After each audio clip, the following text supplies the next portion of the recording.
Historia del mundo angélico, los inicios de los ángeles en el mundo celestial. Crónica de la creación de los tronos y potestades. Narración de la prueba y caída de los serafines y querubines. Por el sacerdote José Antonio Fortea. Iniciamos la sección 2. Frente a la esfera, alrededor de ella, todo aquel mundo angélico se llenó de actividad. Unos enseñaban a otros. Había espíritus que levantaban construcciones del intelecto. Había quienes se dedicaban más a la oración. Otros se afanaban en ir de un lugar a otro a ayudar a aquellos que tenían alguna dificultad en entender algo. Comenzó, incluso, a haber ascetas. Pues hubo quienes entendieron que debían sacrificarse en el uso de sus potencias intelectuales, centrándose, ante todo, en buscar la esencia de Dios a través de la adoración. Habrá entre vosotros, humanos que me entenderán muy bien cuando afirmo lo grande que puede ser el esfuerzo de renunciar a las operaciones del intelecto que nos producen placer. Cuando se habla del placer, muchos piensan en la comida, la bebida y las demás satisfacciones del cuerpo. Pero también vosotros conocéis gozos del intelecto, como escuchar un bello concierto, jugar una partida de ajedrez, leer un libro o atender a una conferencia. También a vosotros os cuesta sacrificar las operaciones del intelecto que os gustan. También, a veces, mantener la presencia de Dios o dedicarse a la oración es un sacrificio cuando uno quiere pensar y hacer otras cosas. Y así algunos de entre nosotros descubrieron este modo de hacer la voluntad de Dios. Y quisieron desnudarse de todo lo que no fuera Dios mismo. Ellos deseaban, ante todo y sobre todo, arder de amor a Dios. Y dejaron todo lo demás. Renunciaron incluso a lo bueno para dedicarse a lo mejor. Algunos de estos ángeles ascetas se recluyeron en sí mismos para dedicarse exclusivamente a la adoración del ese ser que era el amor infinito. Esta reclusión voluntaria de algunos se llevó a cabo de manera tan estricta que, a los ojos de muchos, fue como si muriesen en vida, como si se enterrasen en sí mismos. Todo lo sacrificaron algunos para que en la oscuridad de su interior pudiera comenzar a brillar una luz más espiritual. A vosotros, estas renuncias os parecerán pequeños sacrificios. Pero os aseguro que algunos hicieron tal oblación de sí mismos que únicamente es comparable a la de aquellos humanos que renuncian a todos los placeres del mundo para irse a un desierto a dedicarse a la oración. Otros espíritus se centraron más en las obras de caridad, ayudando a las necesidades de otros espíritus, instruyendo, aconsejando, no dejando solos, siempre deseosos de que todos comprendieran mejor a la fuente. Otros se dedicaron más al conocimiento, empleándose en indagar las profundidades de la ciencia del ser infinito. Indagaban por sí mismos, consultaban el saber de otros, recorrían las jerarquías angélicas en busca de ciencia, en busca de fragmentos de saber. Estos recolectores de materiales levantaron magníficas construcciones intelectuales. Algunas mentes estaban dotadas de tal fuerza que fueron capaces de levantar impresionantes fundamentos sobre los que otros erigieron altas moles de conocimiento. La ciencia acerca de Dios mismo, acerca lo que él sabía, acerca de lo que podía crear. Algunos de vosotros, los humanos, también os habéis asomado a las leyes que rigen la concatenación de razonamientos. Nosotros nos sentíamos atraídos al conocimiento de un modo natural, éramos inteligencias. Pero no todo era ciencia. Como ya he dicho, el amor había aparecido, de forma natural, casi sin darnos cuenta. Amábamos. Cada uno en un grado, cada uno de un modo diferente y personal. Cada espíritu tenía su personalidad, su psicología. Cada yo que existía en medio de esos miles de millones de yos, amaba con una intensidad propia, poseía un amor único. No solo amábamos agradecidamente a Dios, también nos queríamos entre nosotros. Queríamos a todo ese mundo en el que estábamos insertos. O comencé a admirar a algún intelecto superior. Su penetración en las más recónditas cuestiones de la filosofía me parecía la obra de arte más increíble. Además, desde mi posición, podía proponerle nuevas cuestiones. Podía contrastar sus respuestas con otros altos intelectos. Entre los ángeles surgieron amistades. Pues no solo conversábamos de cosas altas y sublimes, también nos conocíamos entre nosotros. Charlábamos de las ilusiones que albergábamos, acerca de las distintas formas de ver los asuntos nuevos que aparecían entre las glorias, incluso de las anécdotas que surgían en nuestra sociedad, en nuestros grupos. Unos eran más dados a la vida social, otros eran más amantes de la tranquila vida solitaria, algunos eran, más bien, exploradores, se dedicaban a recorrer las regiones del mundo angélico. Las jerarquías, de por sí, se habían convertido en objeto de conocimiento. En nuestras conversaciones os parecerá extraño, pero, a veces, había sentido del humor. Algunos bromeaban incluso. El sentido del humor es privilegio de los seres racionales. Hubo también espíritus que fueron más allá de la admiración, más allá de la amistad, se enamoraron. En su amor no había nada físico, no tenemos cuerpo, no tenemos rostro, propiamente hablando. Pero el sentimiento que apareció entre algunos espíritus, insisto, era algo que iba más allá de un mero estar bien con el otro. Era verdadero amor. A veces era la forma de ser del otro, a veces la admiración por su intelecto. Lo cierto es que algunos espíritus iban más allá de la amistad y deseaban con recta pasión estar junto a otro espíritu. Sección 3. Otros espíritus se unieron para formar actos de adoración colectivos hacia el Creador. Esos actos de adoración fueron aunando a más y más ángeles. Comenzaron de forma espontánea liturgias de alabanza a Dios. Nadie nos lo mandó. Surgieron como algo a lo que nos conducía el agradecimiento. Surgieron como un impulso natural. Al final, todos formamos parte de la gran liturgia de los ángeles unidos en una sola adoración tributada al Eterno. Nuestro incienso de alabanza no cesaba ni de noche ni de día, en el caso de que hubiera habido día y noche. Pero vivíamos en un inacabable día, en una sempiterna luz. Nos rodeaba la noche, la oscuridad, el vacío, el no ser. Pero nosotros emanábamos luz alrededor de la luz.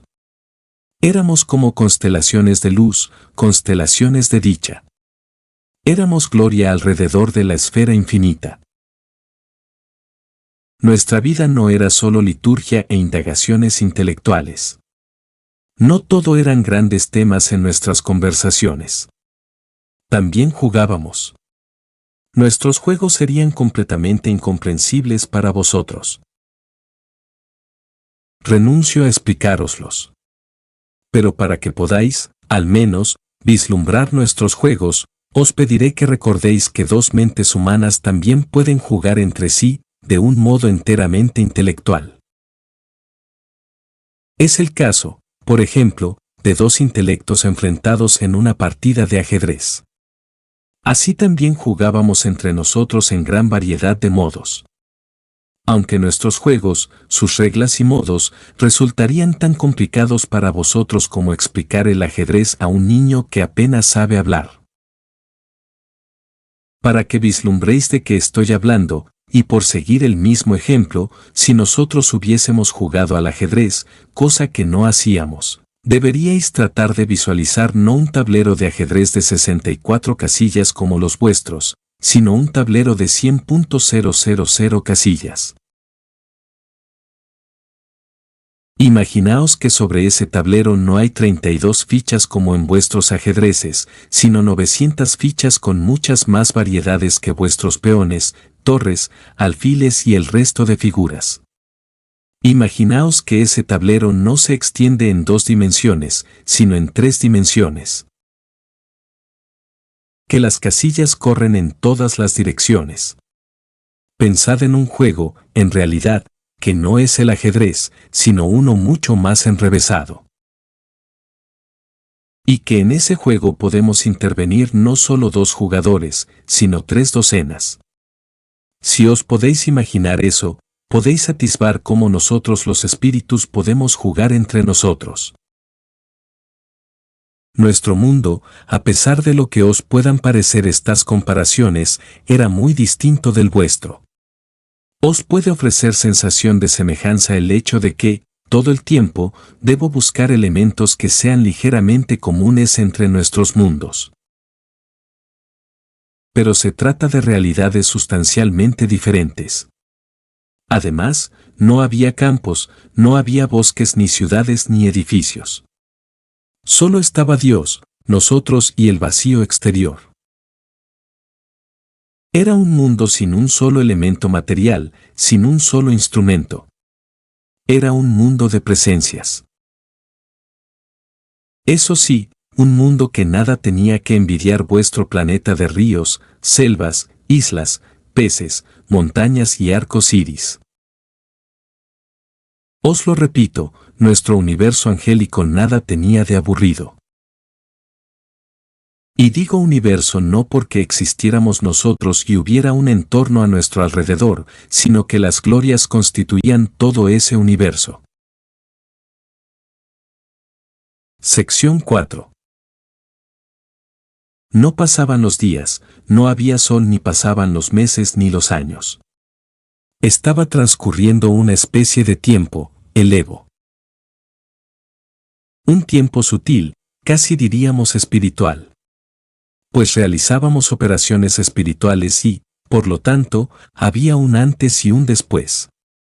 Más que decir que nosotros estábamos en ese tiempo, podríamos decir que cada uno de nosotros poseía un tiempo.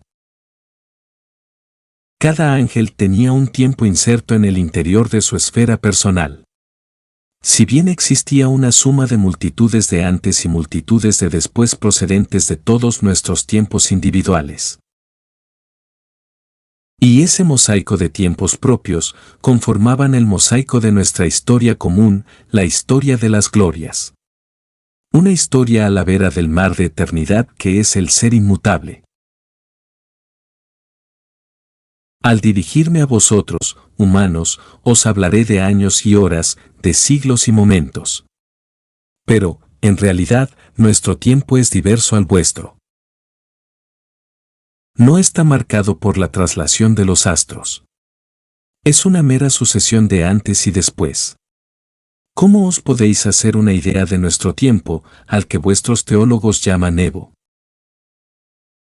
Si uno de vosotros estuviera flotando en la nada, sin ver nada, sin escuchar nada, si esa mente solo estuviera acompañada de su pensamiento, el tiempo, en esa situación, sería parecido al Evo. Solo sería algo parecido, porque vosotros, al tener cuerpo, siempre estáis insertos en el tiempo material. Pero nosotros, sin cuerpo, solo contamos con las operaciones de nuestra mente para percibir los antes y los después, antes de que quise esto, después que pensé esto. Ese es nuestro tiempo. Comparado con el tiempo material, es un tiempo flexible. También a vosotros se os hace muy breve un día muy feliz, y sentís como muy largo un tiempo penoso.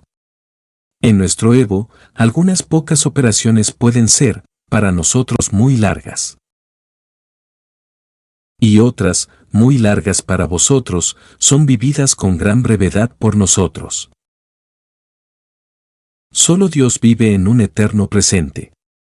El Evo es un tipo de tiempo. Nosotros vivimos en esa temporalidad, la cual para nada penséis que es aburrida.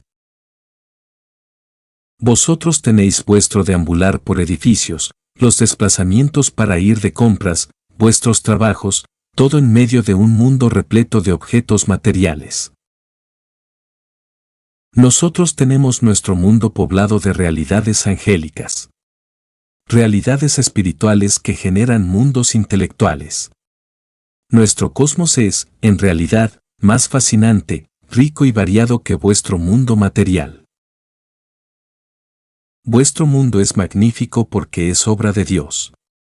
Pero la obra material de Dios es más pobre y limitada que su obra espiritual. Del mismo modo que el mundo animal es más bello e impresionante que el mundo mineral, aunque ambos sean obra de Dios. También el mundo animal es más interesante que el mundo vegetal.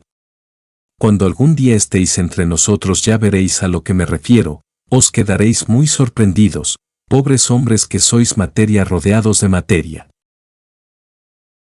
Para vosotros pasan horas, días, años y siglos.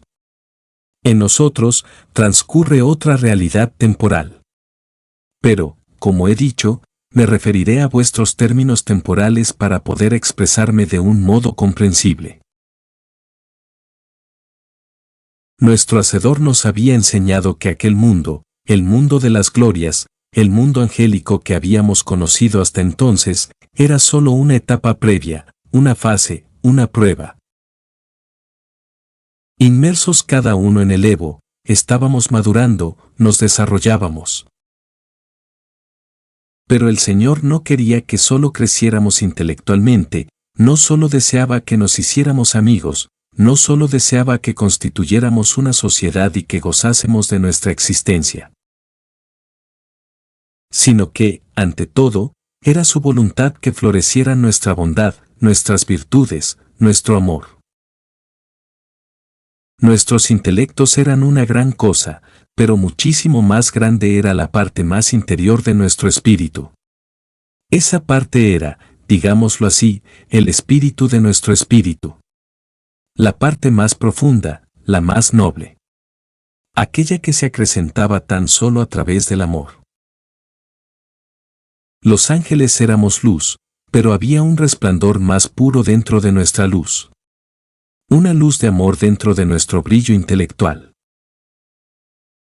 A través de la oración, de los actos de caridad, del sacrificio, del trabajo hecho en honor de Dios, pues trabajábamos, podíamos llegar a ser inhabitados por el mismo Creador. Podíamos desarrollar esa capacidad de acoger la gracia de Dios. El agradecimiento, la glorificación de Dios, el amor ya lo habíamos conocido. Ahora íbamos descubriendo paulatinamente la posibilidad de santificarnos. Todos nos afanamos en este deseo divino. Era su voluntad. Una voluntad que no se imponía, que nos invitaba. Todos deseábamos ser buenos hijos de Dios. El tiempo avanzaba y nos íbamos haciendo mejores. Todos nos hacíamos mejores, sin excepción. Sección 5. De lejos tenía la forma de una esfera, pero si nos acercábamos a su superficie era un mar sin fin. Cuando, con nuestros ojos, mirábamos hacia Dios, veíamos ese océano de luz que es Él. Pero, en realidad, si nos aproximábamos, no físicamente, sino con nuestros intelectos, a ese mar, descubríamos sorprendidos que ese océano indescriptible que creíamos que era Dios era en realidad el velo que cubría a Dios. Era como su manto. Era como las nubes que cubren la cima de una montaña. El Omnipotente se mantenía oculto bajo velos de luz. Y aquello parecía Dios. Pero ni siquiera eso era Dios.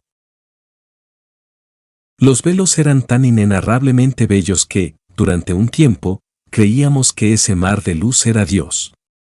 Era lógico el error, pues no era un mar material, sino un mar de luz, y era como si el resplandor de Dios atravesase esos velos, esa luz que le rodeaba. Como si los velos estuviesen impregnados de lo que había detrás. Ahora sabíamos que ni siquiera aquello era el Señor de los cielos. Era solo su manifestación. Era Dios, únicamente, en el sentido de que Dios estaba detrás. Moisés, que tanto tiempo después vería el fuego de la zarza ardiente, escuchó cómo aquella manifestación le dijo, «Yo soy el que soy». Y se postró ante ese fuego sagrado desde donde le hablaba la voz. Pero, en realidad, ni ver ese fuego de la zarza era ver a Dios, solo era su manifestación. Así también ese mar de luz, esa esfera grandiosa, era la manifestación del Señor de los cielos, pero Dios estaba detrás. ¿Por qué? ¿Por qué no te nos muestras? Le preguntábamos llenos de ansia por contemplar su esencia. Pero él nos repitió afectuosamente que ese era el tiempo que se nos otorgaba para forjar nuestros espíritus, para crecer en virtud, para vivir en la fe, para desarrollar nuestro amor. Este es vuestro tiempo de prueba. Respondía. Ni los más sabios de entre nosotros entendíamos todos sus designios. Todo lo que hago tiene una razón, aunque no lo comprendáis ahora, reiteraba la voz. Algunos de nosotros nos preguntamos si es que le habíamos ofendido, si es que éramos radicalmente indignos. Porque llegamos a pensar que nadie nunca sería digno de atravesar los velos. Algunos sentían tanto afán por verle, que, con pena, se interrogaban si algún día alguna gloria sería considerada digna de entrar a su presencia. Quizás esta sea la máxima cercanía a la que nunca podremos aproximarnos a Él, discurrían algunos. Es demasiada la diferencia entre nosotros y la fuente. Pero aquel Padre nos seguía enseñando como el Maestro Supremo que era. Llegará un día, nos aseguró con ternura, que desearéis poder retornar a este tiempo, al tiempo en que no veíais mi rostro, para poderme manifestar vuestro amor, para poderme manifestar que, aun sin verme, os fiabais de mí. Ahora es cuando podéis desarrollar vuestro amor en la oscuridad, en la confianza a mi palabra. Solo ahora es posible el esfuerzo. Solo ahora es posible el sacrificio. Después, ya no tendrá mérito. Aprovechad el ahora que os parece tan largo. Habrá un día en que este tiempo os parecerá tan breve. Yo todo lo hago bien, y os doy una hora que ya nunca más volverá. Aprovechadlo. Lo cierto es que, aunque con nuestras inteligencias lo entendíamos, era un tiempo de transformación. Pero a nuestros corazones les costaba aceptar esa espera. ¿Por qué a Dios le gusta hacernos esperar? Sin duda se trataba de un misterio que concernía al tiempo. El Gran Eterno nos daba un poco de tiempo, antes de un tiempo sin fin. ¿Por qué? Todo se descubriría. Pero aún no. Mientras nuestras virtudes se desarrollaban, seguíamos morando en el límite entre nuestro mundo y la trascendencia. Si tratábamos de sumergirnos en ese mar de luz, llegaba un momento en que el velo de luz era tan cegador que no veíamos nada y no podíamos seguir avanzando. El fuego de la presencia de la divinidad se hacía tan intenso, aún sin quemar, que era como si perdiéramos la conciencia y lentamente una marea suave nos devolvía hacia afuera, donde recobrábamos nuestros sentidos. Los que más penetraron en ese velo, dijeron que se oía como el clamor de cientos de órganos en una armonía que iba más allá de lo comprensible para nuestras mentes, y ya os he dicho cuán grandes eran las mentes de algunos de los nuestros. Antes había dicho que el problema para penetrar en la esfera era la lejanía. En realidad, eran las dos cosas a la vez. Había una lejanía ontológica infinita, pero, al mismo tiempo, ya en los primeros estadios de ese mar, cuando nos sumergíamos, observábamos que esa luz nos cegaba en su poderío. Y no habíamos completado ni el 1% en la penetración de la superficie que era ese mar de luz. Ni siquiera habíamos arañado la superficie de un velo tras del cual ni siquiera con años de penetración lograríamos alcanzar su núcleo. El itinerario hacia ese núcleo no podía completarse solo con medios humanos. Con ciencia nunca llegaríamos. Y, aunque solo veríamos qué había detrás del velo si él mismo nos introducía, sabíamos que ese era el sentido de este tiempo de prueba, ese tiempo de confianza en él, completar un itinerario espiritual. Todas estas imágenes visuales les parecerán a algunos de vuestros teólogos humanos una antropomorfización excesiva. Y tienen razón. Nosotros, visualmente, no veíamos nada con nuestros espíritus sin ojos. Nosotros recibíamos especies inteligibles. Es decir, recibíamos de otros espíritus pensamiento puro sin el intermedio de palabras.